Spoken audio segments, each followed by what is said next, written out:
The early morning sun painted golden streaks across the waves rolling onto Clearwater Beach, Florida.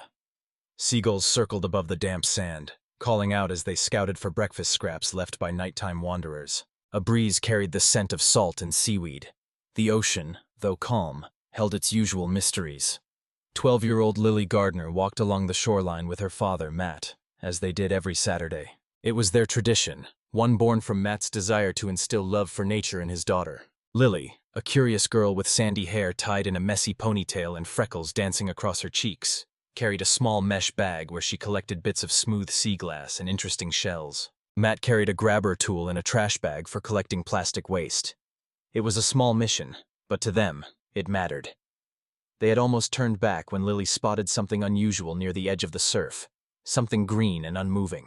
At first glance, she thought it was seaweed tangled in debris, but as she approached, she gasped.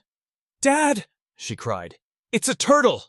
Matt sprinted the remaining few feet and dropped to his knees. Lying there, partially buried in wet sand, was a sea turtle about the size of a dinner plate. Its flippers twitched slightly, its eyes half closed. But the most heartbreaking part was the thick loops of translucent plastic wrapping around its neck and left front flipper. Old six-pack rings that had sliced into the skin. A faded grocery bag clung to its shell. "Oh no," Matt whispered. "She's hurt." Lily's eyes brimmed with tears. "Is she going to die?" "Not if we help her," he said quickly. He pulled out his phone and called the Clearwater Marine Aquarium's emergency wildlife line. His voice was steady, but Lily could see the urgency in his eyes. While they waited, Lily knelt beside the turtle. She didn't touch it. Her dad had taught her that wild animals needed space. But she spoke softly. "It's okay. You're safe now. We'll help you." 15 minutes later, a white truck pulled up along the access road. 2 staff members from the Clearwater Marine Aquarium stepped out, a woman in her 40s named Dr. Renee Maxwell, and a younger man, Jonah, her intern. Renee wore scrubs with the aquarium's logo, her blonde ponytail tucked beneath a ball cap. Jonah carried a small animal carrier and a first aid kit. "Oh no," Renee murmured as she knelt beside the turtle. Loggerhead hatchling, about 6 months old. Pretty deep laceration, dehydrated, weak. "She's going to make it though, right?" Lily asked, barely breathing. "We'll do everything we can," Renee assured her. "You found her in time." Jonah carefully snipped the plastic rings and eased the bag off the shell. The turtle flinched but didn't resist. Sand clung to a wound on her flipper. Renee gently placed her into a padded container lined with a damp towel. "Do you want to name her?" Jonah asked, glancing at Lily. Lily blinked, surprised. "Really?" "Sure," Renee smiled. "We use nicknames for patients during rehab." Lily thought for a second. "Luna," she said. "Because she was found in the morning, but she reminds me of the moon, quiet and brave." "Luna it is," Renee said, closing the carrier lid carefully. They drove off toward the Marine Hospital, leaving behind a worried little girl and her proud father. But even as the truck disappeared, Lily couldn't shake the image of Luna's eyes. Tired, yes, but still full of something that looked like hope. The Marine Hospital wing at Clearwater Marine Aquarium was designed for healing. Quiet, dimly lit, and with tanks that mimicked natural habitats, it gave injured marine life a second chance. Luna lay in a shallow rehabilitation pool, her shell cushioned by a soft floating mat, her head just above the waterline. An IV tube threaded out from her flipper, delivering fluids and antibiotics. She looked out of place, so small, so vulnerable in a world of sterile equipment and quiet monitors. Dr. Renee Maxwell stood nearby, reviewing Luna's initial test results on a tablet. She had seen worse cases, but this one hit her hard.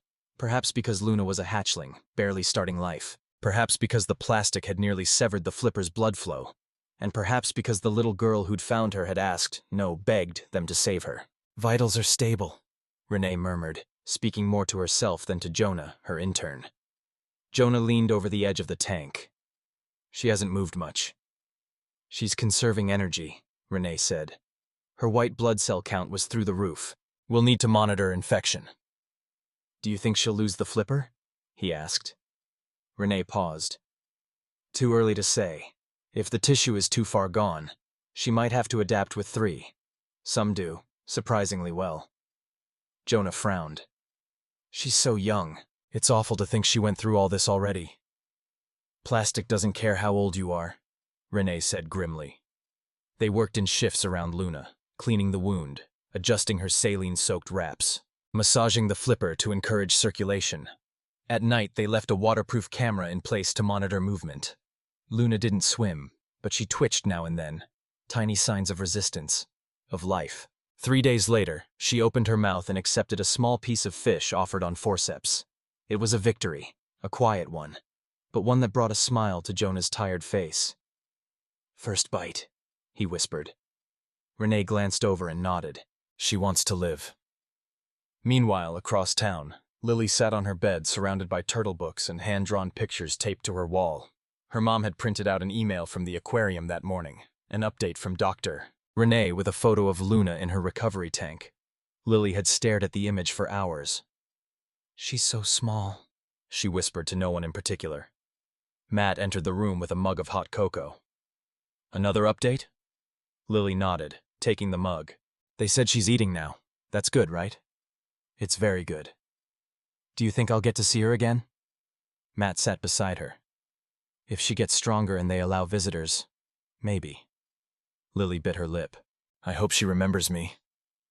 "Maybe not your face," Matt said gently, "but I think she'll remember that someone helped her." Back at the aquarium, Luna began showing signs of improvement. Her eyes followed movement more often. She stretched her flippers gently under the water, testing them. Jonah, now emotionally invested, took every sign personally. "Day 6, he said, checking the rehab log. "She's fighting." "She's not just fighting," Renee corrected. "She's healing. There's a difference." On day 8, Luna managed a short swim, barely a few inches, but it was enough to trigger cheers from the interns watching on the monitor. A sensor beeped as she lifted herself off the mat for the first time and floated without assistance. Jonah ran to find Renee. "She moved." "She swam?" "Like a baby wiggle," he said, grinning. But it was real. By day 10, her flipper wounds had scabbed over and the swelling had receded. Renee changed the bandages herself, inspecting the tissue. She was surprised at how well it was regenerating. The necrosis hadn't spread. "She might just keep that flipper after all," she told Jonah. He pumped his fist in triumph. "She's tougher than she looks." Luna, for her part, made no sound. But the way she turned her head slowly to watch Jonah each time he entered the room began to feel deliberate, even conscious, as if she remembered something beyond the pain. Each evening, Renee sent Lily an update. Photos, little descriptions, even a note in Luna's voice like, "Dear Lily, I tried fish today. Not bad. Still not sure about shrimp. Thank you for not giving up on me. Love, Luna." Lily pinned every message to her wall like a badge of honor. She started a school project about ocean plastic and gave a short talk in class about how a turtle had changed her life. "My name is Lily," she began, standing in front of a whiteboard with plastic samples taped to it. "And I met Luna on the beach. She was trapped in plastic waste, but now she's getting better. And I learned that one piece of trash can mean life or death to a sea creature." Her classmates listened, some wide-eyed, some fidgeting. But her science teacher, Ms. Powers, was impressed. "That's real-world impact," she told Lily after class. "You've made a difference already." Back at the aquarium, Luna's second week ended with a milestone. She completed a full lap around the small pool without assistance. Jonah recorded the video and showed it to Renee, grinning like a proud parent. "She's fast for a little thing."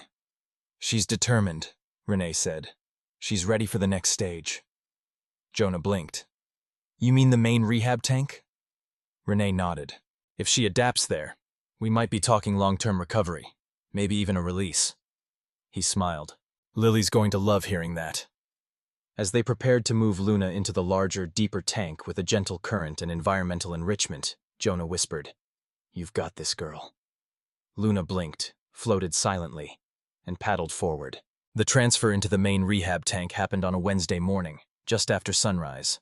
It was a quiet moment, intentional, planned while the aquarium was still closed to the public. The tank itself was a marvel of design, 10 feet in diameter, with a soft sandy bottom, scattered coral-like structures, and a gentle circular current.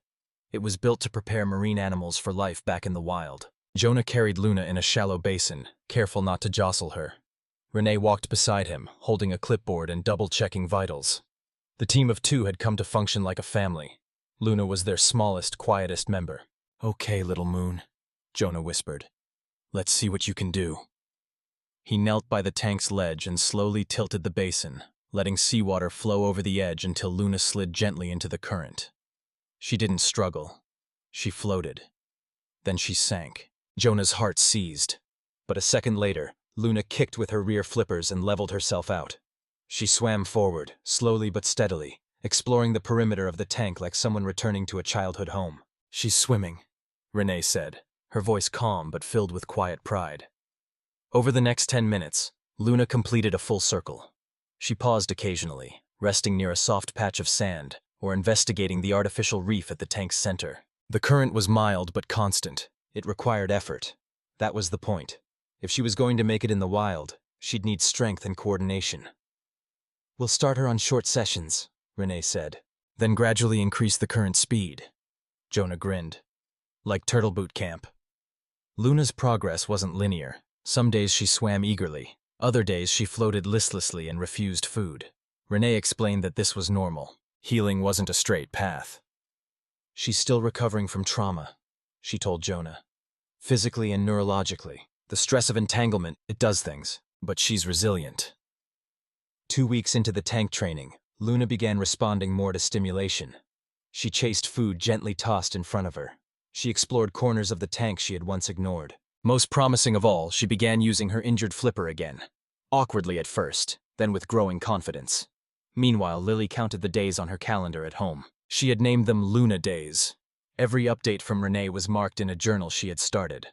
Luna's Journey. The last photo showed Luna mid-swim, head poking above the waterline, eyes bright and alert. "She's getting stronger," Lily whispered, tracing the outline of Luna's shell with her pencil. One Saturday morning, Matt surprised her with news. "They're allowing us to visit."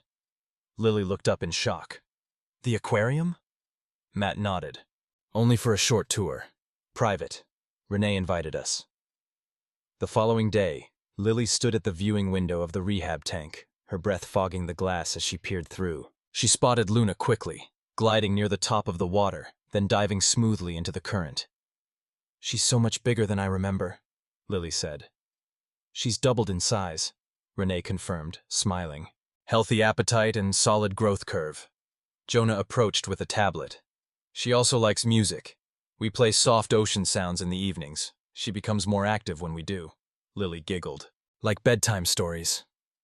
The moment Luna swam near the window and paused, turning her head slightly toward Lily, the room fell silent.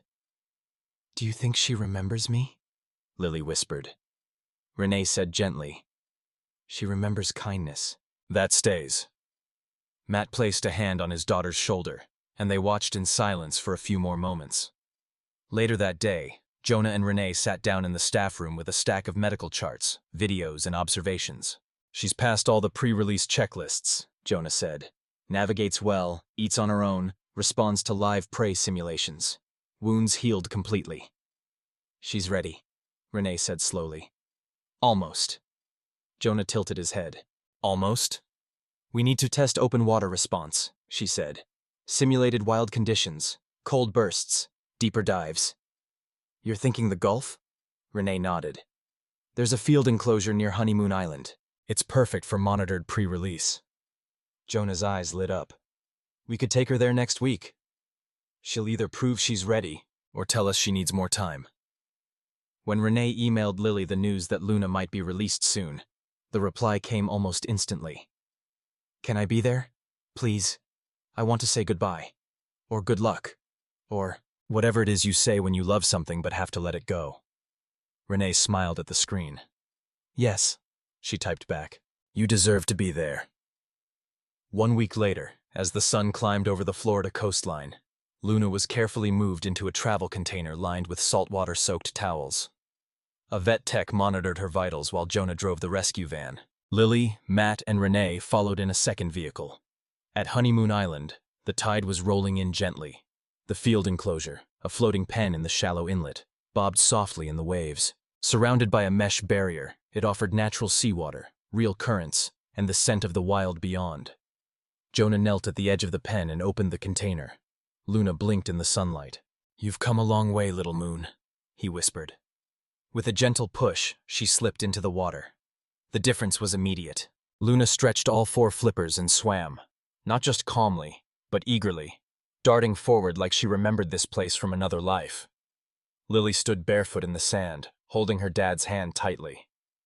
"She looks happy," she said. "She's free," Matt replied. For the next 2 days, Luna remained in the enclosure, monitored through underwater cameras and remote sensors. She hunted live prey. She dove deep.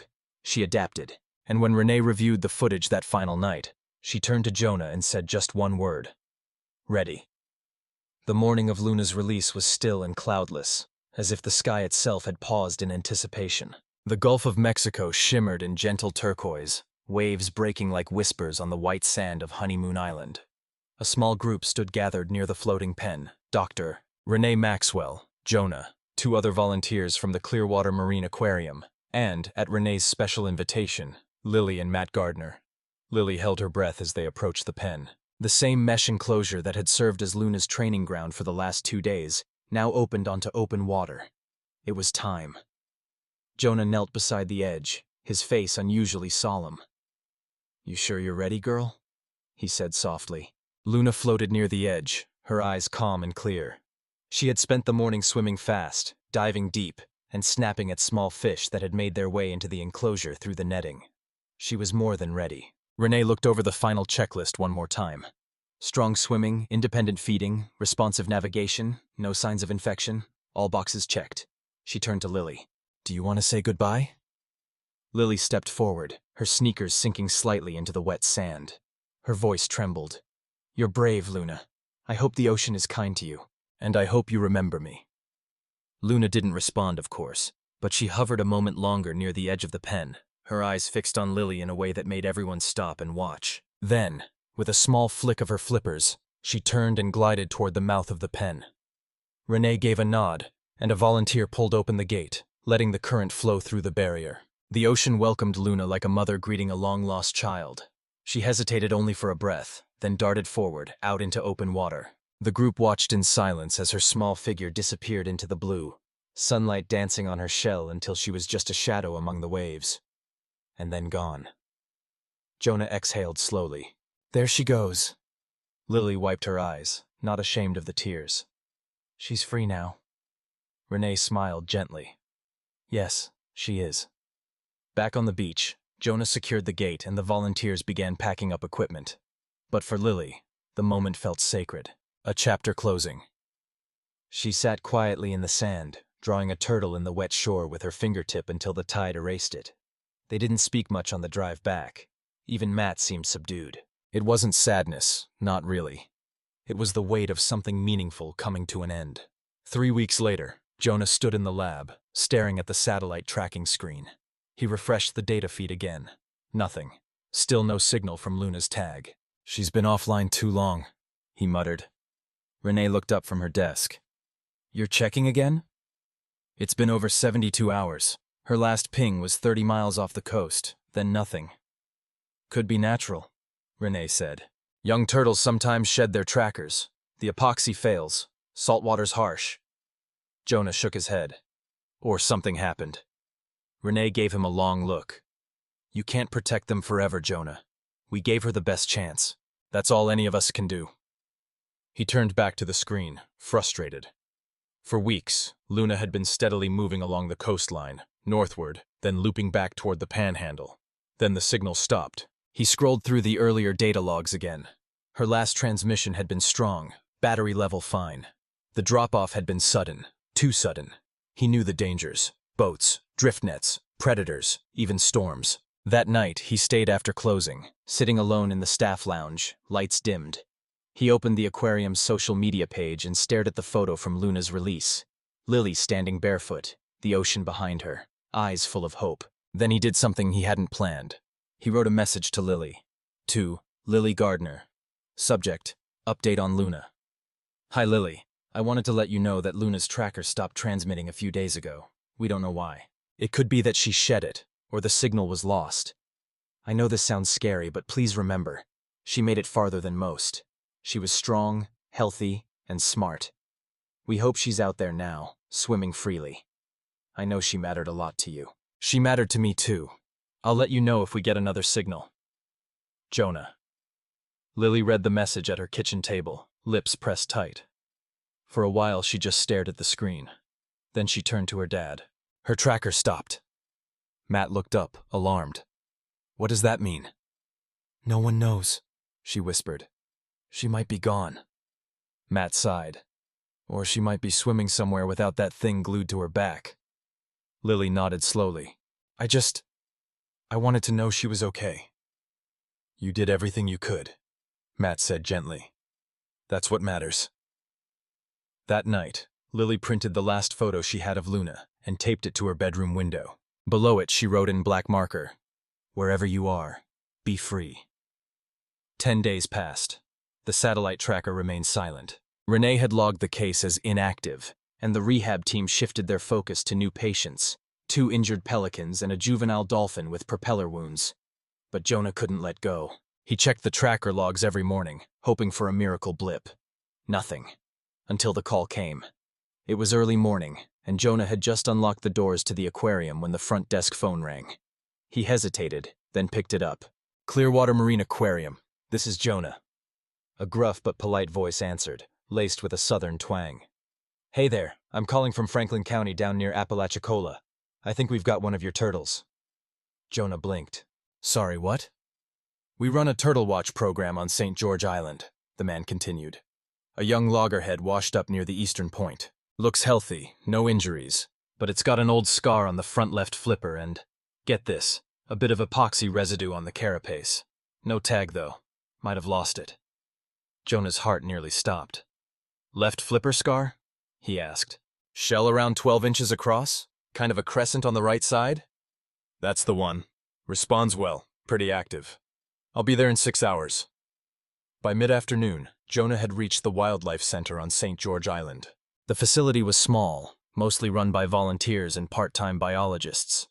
In one of the temporary tanks swam a familiar figure, small, alert, gliding smoothly with just a trace of hesitation in the left flipper. Luna. He knew it before the volunteer even finished her sentence. Jonah stood frozen, watching her swim circles, rising to breathe, dipping to explore the bottom of the tank. She's okay, he whispered. She's lucky, said the volunteer, a woman named Dana. If she'd washed up at night, predators could have gotten her. A couple of kids found her and called our hotline. They did good. Jonah knelt by the tank's edge. Luna swam near him, paused, and tilted her head. She remembers me, he said, blinking hard. She's got spirit, this one, Dana said. We've been feeding her small crustaceans. She's strong. You want to transport her back? Jonah hesitated.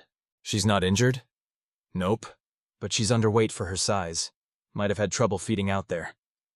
Jonah rubbed his forehead. Maybe currents pulled her farther than she could handle. They transferred her the next morning. Back at Clearwater, the staff welcomed her like a returning family member. Renee smiled faintly when she saw Luna glide into her old tank. Well, look who couldn't stay away, she said. For the next week, Luna was placed under observation. Her vitals were steady, and she regained weight quickly. But one thing stood out. She was restless. She's pacing, Jonah observed, watching her swim rapid laps near the tank edge. Like she wants out. She does, Renee agreed. She got a taste of the wild. She's not sick. She's impatient. So what now? Another release? Renee nodded slowly. Yes, but not here. Jonah raised a brow. You want to take her farther? Renee pulled up a map. Down to dry Tortugas. Warmer waters, quieter shipping lanes, protected ecosystem. Perfect spot for second chances. And harder to reach, Jonah muttered. Good things usually are, she replied. 2 weeks later, Dry Tortugas National Park. The trip was long. Luna was transported by boat, surrounded by experienced staff and guarded like royalty. As they approached the national park, 70 miles west of Key West, the sea turned an otherworldly shade of blue. No high-rise buildings, no engines roaring. Just waves, birds, and the hum of life below. They anchored the boat just offshore. Jonah lifted Luna carefully from her padded carrier. She was calm, almost regal, as he held her gently in the shallows. Second time's the charm, he murmured. He lowered her into the water. She floated for a moment, blinked up at the sun, and then kicked off, vanishing beneath the surface in one smooth, powerful motion. This time, they didn't have a tracker. Renee had made the call. She hated it, she'd said. It's better this way. No signals, no worries. Let her belong to the ocean. Jonah had agreed. And now, watching the water ripple where Luna had disappeared, he felt something deeper than pride. It was peace. 3 months later, school was out for the summer. Lily was volunteering twice a week at the aquarium, helping clean the outdoor tanks, feed the pelicans, and hand out brochures at the visitor desk. She wore a blue t-shirt with Junior Ocean Steward printed across the back in white. One afternoon, while washing buckets near the touch pool, she saw Jonah approach. He looked sunburned, sweaty, and tired. "Field trip?" she asked. He nodded. "Down in the Keys. We tagged 4 green turtles." She paused, reading his face. "Any news?" Jonah smiled slowly. "No news, but I like to believe that's good." Lily nodded. "No news means no rescue calls. That's something." "You know," Jonah said, "there's a volunteer program for satellite tracking interns. You'd be old enough to apply next year." Her eyes lit up. "Seriously?" "Seriously. If you're up for it." She grinned. "I want to find Luna again." "Maybe one day," Jonah said. "Or maybe she'll find you." That night, Lily stood at her bedroom window staring out at the stars. The ocean wasn't visible from her house, but she imagined it stretching endlessly beyond the horizon, alive with secrets, with journeys just beginning. She whispered, "Be brave, Luna, wherever you are." And far out at sea, beneath a sky full of stars, a lone turtle glided silently through warm currents, her flippers slicing the water with calm strength. She dove deep, past coral reefs and shadows, into a world where she truly belonged. It was early August when the first signs appeared. Southwest Florida's coast, usually a paradise of sunbathers and snorkeling tourists, began to change. At first, there were just rumors. Dead fish washing ashore in small numbers, beachgoers complaining of itchy throats, coughing fits. But by the second week, the smell was unmistakable, like rotting algae and chemical runoff combined. Dr. Renee Maxwell stood on the back deck of the Clearwater Marine Aquarium, reading a report on her tablet. "Karenia brevis," she muttered. "Red tide's back." Jonah, sitting nearby cleaning feeding tools, looked up sharply. "Already? It's not even late summer yet." "It started blooming 2 weeks ago," Renee said grimly. "Now it's spreading north along the coast. Satellite images show discoloration in the water, dense patches." Jonah frowned. "Any marine casualties yet?" "Dozens of fish, and we've already had 2 turtles wash up near Venice Beach, both dead. They're sending samples to the lab." "Luna's out there," he said quietly. Renee glanced at him. "We don't know where, but yes, she might be." Red tide was a natural phenomenon, an overgrowth of algae that released harmful toxins into the water and air. It killed fish, choked coral, and caused respiratory distress in humans. And for sea turtles, who relied on clear water and steady oxygen levels, it could be a death sentence. Over the next few days, the news worsened. 2 more turtles were found, one alive, barely breathing, and covered in algae blooms. The aquarium's ICU tank, once quiet after Luna's departure, now hummed with activity again. Renee walked through the lab with a clipboard, barking orders. "We need to double up on water filtration. Jonah, increase flow rate in tank 3. Kate, prep the antibiotics. I want all incoming turtles screened for brevetoxins immediately." Jonah looked exhausted but nodded. "I'll stay late." Again. He hadn't stopped thinking about Luna since the red tide reports began. Every dead or dying turtle brought a chill down his spine. What if she swam into it? What if she'd been caught again, sick, stranded, and this time, alone? Meanwhile, on the public side of the aquarium, Lily was helping manage the crowds. With school out and tourists flocking to indoor attractions, the aquarium was busier than ever. She handed out hand sanitizer and gave little talks about sea turtle safety. But something was different. The air outside had a sharp bite to it, an acrid, almost peppery smell. Visitors coughed, rubbed their eyes. Some left early. And then Lily overheard a tourist say it. "It's the red tide. It's getting worse. Beaches are closed." Her stomach dropped. That night, she cornered Jonah near the outdoor tanks. "Is Luna in danger?" she asked. Jonah didn't lie. Maybe. If she's anywhere near Sarasota or Naples, the water's toxic, but there's no way to know where she is now. Lily crossed her arms. What if she comes back again? What if she needs help and there's no one there? Jonah looked away. We're doing everything we can. But Lily wasn't convinced. She stayed up late reading articles, watching satellite footage, even joining online marine forums. She wasn't a scientist, but she was determined. And then something strange happened. A user named Ocean Signal 54 posted drone footage taken from a private fishing boat west of Key West. It showed dozens of fish floating belly up, and near the corner of the screen, what looked like a small turtle circling listlessly near the surface, moving slowly, unsteadily. Lily froze the video and zoomed in. The turtle had a crescent-shaped marking on its shell. She gasped and opened her email. 2. Jonah at Clearwater Marine Aquarium. Subject urgent. I think I saw Luna. Jonah, I found a video online that might show Luna. It's not clear, but I swear it looks like her. It was taken 3 days ago west of Key West. She's moving really slow, like she's sick. Please check it out. Lily. Jonah opened the email at 6:30 a.m. the next day. He clicked the link, watched the footage, and felt his pulse spike. It did look like Luna. He showed Renee immediately. She's circling in shallow water, Renee said. Erratic movements, possibly exposed to brevetoxins. We need to send a team, Jonah said. We don't have clearance for open water capture without a confirmed stranding. Jonah clenched his jaw. So we do nothing? Renee sighed. We monitor. I'll call Fish and Wildlife, but we're stretched thin already. That afternoon, Jonah took a bold step. He called Dana, the volunteer from St. George Island who'd helped with Luna's first return. Any chance you can help me charter a boat out of Key West? He asked. She didn't hesitate. What's going on? We think Luna's sick. I don't want to wait until she washes ashore again. The next morning they met at a dock near Stock Island Marina.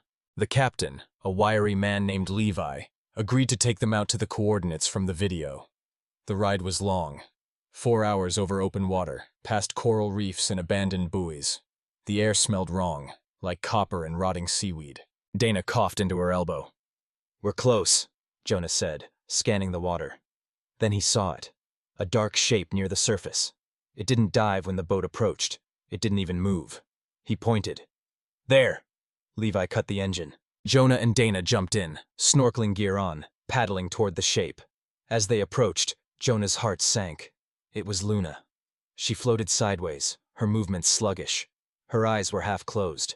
There was foam at the edges of her beak. Luna, Jonah whispered, cradling her gently. She didn't resist. They hauled her aboard, wrapped in wet towels, and placed her in a cooler lined with salt water. Dana administered oxygen via a portable rig. Levi radioed ahead. She's bad, Jonah said, but we got her in time. Back at Clearwater, Luna was rushed into the ICU. Renee didn't waste a second. IVs were started. Her blood was tested. Activated charcoal was administered to bind toxins. And all the while, Luna floated weakly, flippers barely twitching. She's been exposed for days, Renee said grimly. But we might have a window. For Lily, the news was bittersweet. Luna was alive, but only barely. She sat by the ICU window every day after her volunteer shift, watching, hoping. She came back again, she whispered. She came back to us. Whether that would be enough, no one yet knew. Luna's second fight for life was far worse than the first. In the ICU tank at Clearwater Marine Aquarium, the lights were dimmed, and silence reigned except for the rhythmic hum of water filters and the occasional beep of monitors. Luna floated in shallow water, listless. Her breathing was labored, her head barely rising above the surface. Jonah sat beside the tank, hunched over in a chair, still wearing salt-stained jeans and dried sea spray on his sleeves. He hadn't left since the boat returned. Renee leaned over the railing of the tank, checking Luna's vitals. She's critical. Blood toxin levels are still high. She's dehydrated, unresponsive. If her kidneys shut down. Jonah didn't look up. I know. She's already defied the odds once, Renee added gently. Then she can do it again, Jonah muttered, more to himself than to her. Luna had been given everything the team could offer. Oxygen therapy, saline flushes, and charcoal to bind residual brevetoxins from the red tide. But unlike her first stay, Luna wasn't improving. She hadn't moved on her own in 18 hours. Her left flipper, once scarred but strong, now drooped weakly, twitching only when startled. Jonah refused to give up. He stayed overnight in the observation lounge, sleeping in a beanbag chair with his jacket over him. At 3 a.m., a soft scraping sound stirred him from shallow sleep. He sat up instantly. Renee was already by the tank. "She moved," she whispered. Jonah blinked the sleep from his eyes and crossed the room. Sure enough, Luna had shifted slightly in the water, repositioning herself toward the bubbler. Her right flipper fluttered weakly as if searching for balance. "Is that voluntary?" he asked. "I think so," Renee said. "It's the first time in nearly a full day." For the next 2 hours, Luna remained still, but her breathing began to stabilize, slower, deeper. When Jonah offered a soft piece of squid on a feeding stick, she didn't eat, but she opened her eyes, just briefly. "She knows we're here," he said quietly. The next morning, Lily arrived at 7:45 sharp, carrying her volunteer badge in a small plastic container. Inside were cut strips of seaweed and a handmade card. The card had a drawing of a turtle in crayon and a message written in looping letters. "Dear Luna, please don't give up. You're the bravest turtle I've ever met. I believe in you. Love, Lily." She handed it to the front desk staff and walked straight to the observation area. When she saw Jonah standing beside the ICU tank, she knew instantly the situation hadn't improved much. "She's still not swimming?" "She moved last night," Jonah said. "Opened her eyes. It's something." Lily pressed her face to the glass. Luna floated in a gentle current, small air bubbles slipping past her shell. Her flippers remained still. "She looks tired," Lily said. "She's fighting," Jonah replied. "It just doesn't look like it." Lily stayed for over an hour that day, refusing to leave until her dad insisted she eat. She returned the next day, and the next, each time bringing new notes, small drawings, even a recording of ocean sounds she'd found online and played quietly from her phone. Jonah noticed something odd on the 4th day. Every time Lily was near the tank, Luna's heart rate rose slightly. Not much, but enough for the monitors to beep differently. "I think she hears her," he told Renee. "Maybe she remembers," Renee replied. Lily's voice became part of Luna's healing ritual. She'd read aloud from ocean books, tell stories about other sea animals, even recount what tourists said in the gift shop. "One man thought you were a tortoise. Can you believe that?" By the end of the week, Luna ate her first bite of food, half a shrimp. It took 3 attempts, but she swallowed it. The room erupted in applause. "She's not out of the woods yet," Renee cautioned. "But this is a real turn." Jonah high-fived Lily. "You brought her back." "No," Lily said, smiling through tears. She just needed someone to believe in her again. The wake-up call. With Luna stabilized, Renee turned her attention to a larger issue. "Red tide events are growing more frequent," she said at a staff meeting. "And stronger. This was our worst turtle exposure yet." Jonah nodded. "I read a NOAA report. Nutrient runoff, warmer ocean temperatures. It's all connected." Renee looked around the table. "I want Clearwater to lead a public education campaign. We need awareness, not just rehab." "What kind of campaign?" asked Kate, one of the vet techs. "A full outreach plan," Renee answered. "School visits, online webinars, social media blitz. We teach people what causes red tide and how to help reduce it. Less fertilizer runoff, safer boating practices, proper trash disposal. If we don't speak up, this cycle continues." Lily, listening from just outside the meeting room, took mental notes. That night she stayed up late designing posters on her mom's laptop. "Protect the ocean. Say no to runoff. Red tide hurts everyone, even Luna. Be a friend to sea turtles." She printed the designs on regular paper and taped them inside the aquarium's gift shop the next morning. By noon, 2 had already gone missing, visitors taking them home. Renee saw the posters later that day and smiled. She's already part of the campaign. Luna's returned to the surface. By the end of the 2nd week, Luna had regained full mobility. She swam gently in the ICU tank, paused near windows when people walked by, and resumed eating normally. Her weight stabilized. The blood work showed declining toxin levels. "She made it," Renee said, reading the latest test results. "She beat red tide," Jonah added. "She survived twice," Lily said. "That has to mean something." Renee looked thoughtfully at them both. "Then let's make sure it does." They planned a live stream event, the first of its kind for the aquarium, called Luna's Legacy, What One Turtle Can Teach Us About Saving the Ocean. Jonah would speak, Renee would explain the science, and Lily would close the event with a message of hope from someone who wasn't a biologist, but who cared enough to make a difference. "Are you nervous?"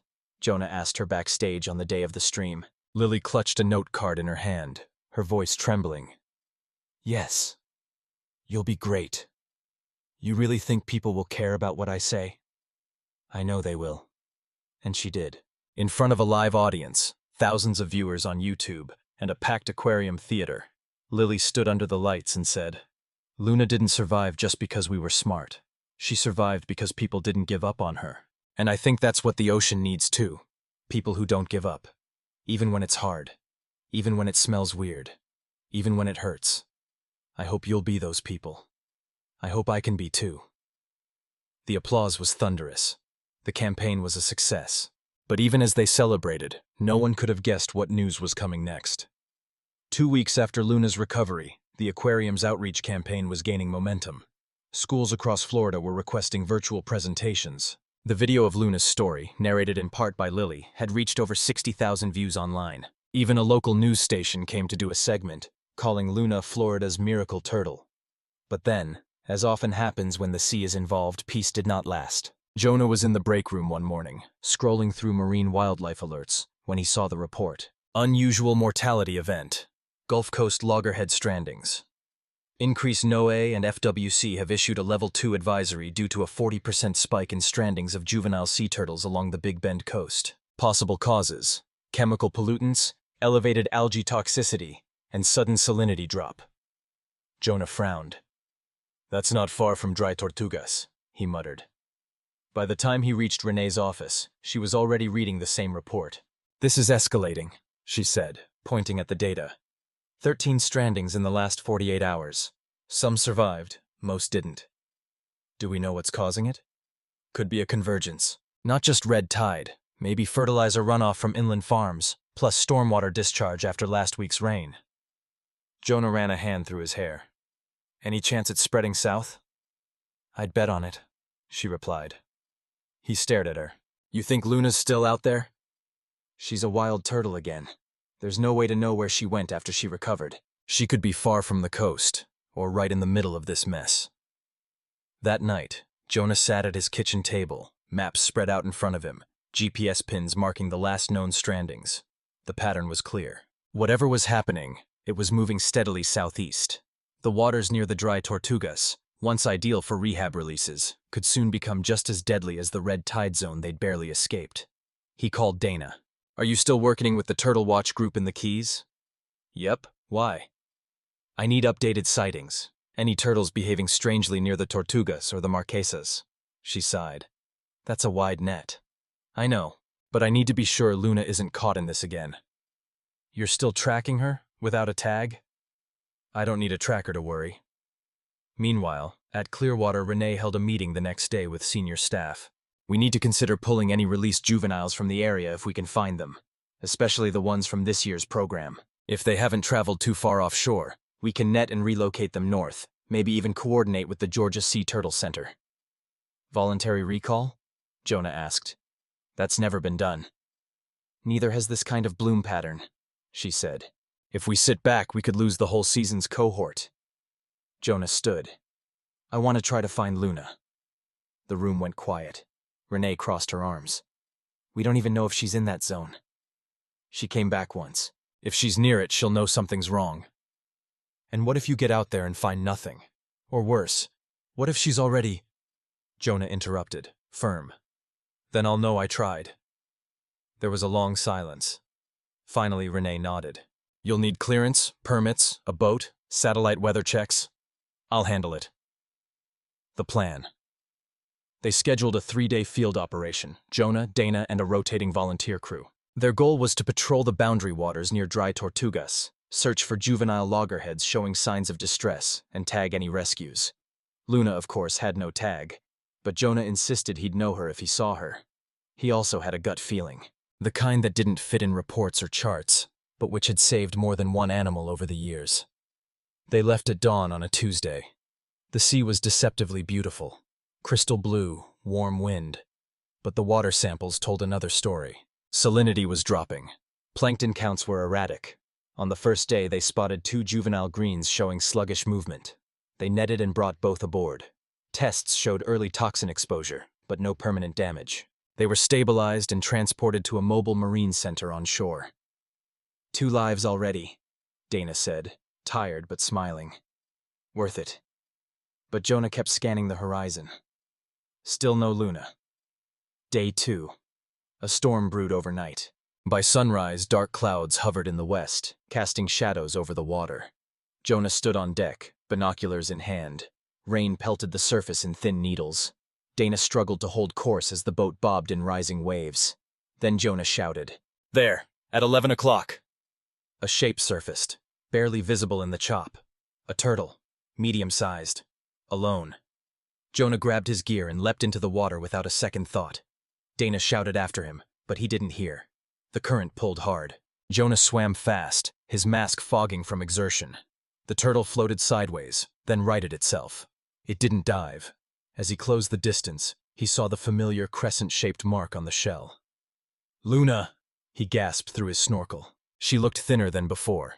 Her left flipper moved stiffly, but her eyes were open, alert. She was alive. Jonah circled her slowly, extending one hand. She didn't flinch. Carefully, he secured a soft-line net under her and gave the signal. Dana maneuvered the boat closer. They hauled Luna aboard gently and placed her in a transport basin. She blinked, calm but weary. "I got you," Jonah whispered. Back on land. Clearwater's team was ready. Renee had prepped the ICU tank. When Luna was lowered into the familiar waters again, she didn't resist. She swam once around, weak but coordinated. "She found us again," Lily whispered, standing at the window with her hands pressed to the glass. "No," Jonah corrected gently. "We found her." Renee watched the monitor. "She's stable. Dehydrated again, exposed to chemical toxins this time. But no signs of nerve damage. Another few days of care and she'll be fine." Jonah turned to Lily. "This time, I think it's our turn to learn from her." Luna's third stay in rehabilitation was her shortest. Within 5 days, her hydration levels stabilized. Blood tests confirmed no lasting damage from chemical exposure, and her movement improved. The stiffness in her left flipper began to fade. She was, once again, proving herself a survivor. And yet, something was different. She swam less in circles and more in lines, slow, deliberate laps along the tank walls. She responded to food, but without urgency. She rested often in the shaded corners. Jonah noticed it first. "She's quiet," he said one morning. Renee looked up from her notes. "She's healing." "I know, but she's not acting like she did before. It's like she knows what's waiting out there." Lily, who now volunteered nearly full-time during the summer, noticed it too. "She's tired," she said softly one afternoon, standing beside Jonah in the observation room. "Not just her body, her soul." That evening, Renee called a staff meeting. "Here's the dilemma," she began. "Luna is fully recovered, again. She's met all our health benchmarks. Physically, she's fit for release. But this is her 3rd rescue in under a year. Each time she's come back weaker, and each time the oceans have gotten more dangerous." Jonah nodded. "First plastic entanglement, then red tide, now chemical runoff. What's next?" The room fell silent. Kate, a vet tech, finally asked, "Are you saying we keep her? Forever?" Renee hesitated. "Maybe. We've done it before, with non-releasable turtles. But Luna is different. She can survive in the wild. She's shown it. But each time the odds get worse." "So it's a gamble," Jonah said.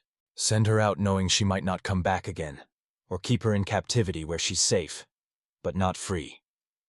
Lily, who had been listening quietly from the hallway, stepped into the room. "I don't think we should decide without her." The adults turned. "She's not a pet," Lily said. "She's not a mascot. She's a living being. If she wants to go, we should let her.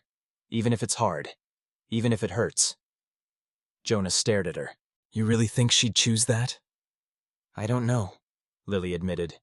"But I know she always swims toward the open water, not away from it." Renee tapped her pen against the table. "Let's give it a few more days. Watch her behavior. If she begins navigating toward the tank outlet, Increasing activity near current flow. Those are signs of migratory instinct. And if she doesn't? Jonah asked. Then we reassess. The waiting. The next week was filled with quiet tension. Every day, staff and volunteers documented Luna's behavior in the tank. A whiteboard beside the ICU room displayed a tally. Feeding response, flipper movement, navigational activity, migration indicators. But on day 6, something changed. Jonah arrived early and found Luna already in motion, circling the tank edge in tight, deliberate loops. She paused near the water jet valve, where the simulated current began, and nudged it repeatedly with her beak. Later that day, she refused her food, only to begin diving deep, swimming with power and rhythm. At night, the camera feed showed her resting near the surface, pointed toward the east-facing window. "She's orienting," Renee said. "Sunrise direction. That's a migratory cue." By day 8, the decision was clear. "She wants out," Jonah said. Renee nodded. "Then we need to do it right." The campaign becomes a legacy. The team decided that Luna's third release would not be quiet. This time, it would be a movement. They announced it publicly, calling it Luna's Legacy. One turtle, one planet. The idea was simple.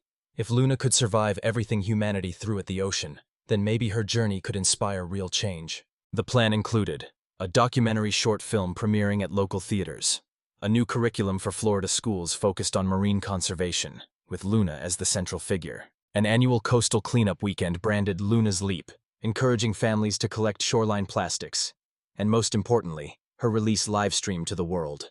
Local media picked up the story. Donations poured in. People who had never heard of Karenia brevis or agricultural runoff now posted hashtags like #SwimFreeLuna and Legacy of the Sea. Lily even gave an interview on the local news. "She's taught me that just because you're small doesn't mean you can't survive something big," she said. "But it's not fair to keep making her survive. We need to stop making the ocean so dangerous." The last goodbye. On a cool morning in late September, Luna was placed once again in a padded basin lined with wet towels. This time, she would be released off the East Coast, near the Indian River Lagoon, a safer zone monitored closely by multiple marine institutes. Jonah knelt beside her. "3 times, Luna. 3 comebacks. You've done more than most turtles will in a lifetime." Lily stood beside him, tears in her eyes. "Please don't come back," she whispered. "Not because I don't love you, but because I want you to be okay." Renee gave a small nod to the camera crew. "Let her go." Jonah and Lily lowered her into the warm Atlantic water. Luna floated for a moment, blinking. She turned once in a slow arc, as if memorizing their faces, and then she kicked off, vanishing into the waves. 2 days later, a small group of volunteers cleaned the beach near the release site. Among them, Lily walked with her grabber tool, collecting bottle caps and cigarette filters. Suddenly, her phone buzzed. It was a text from Jonah. "New satellite turtle ping. Someone picked up a signal tagged JY312, juvenile loggerhead. Possibly Luna. She's 20 miles out. Steady pace, heading northeast." Lily stared at the message, then turned toward the sea. "Swim far," she whispered. "Swim strong." 2 weeks after Luna's final release, the signal from satellite tag number JY312 continued steadily. She was moving northeast along the Atlantic coastline, slow, purposeful, pausing occasionally near seagrass beds and coral patches, staying within safe zones. The tag pinged once every 48 hours, a small digital heartbeat beating across the satellite network.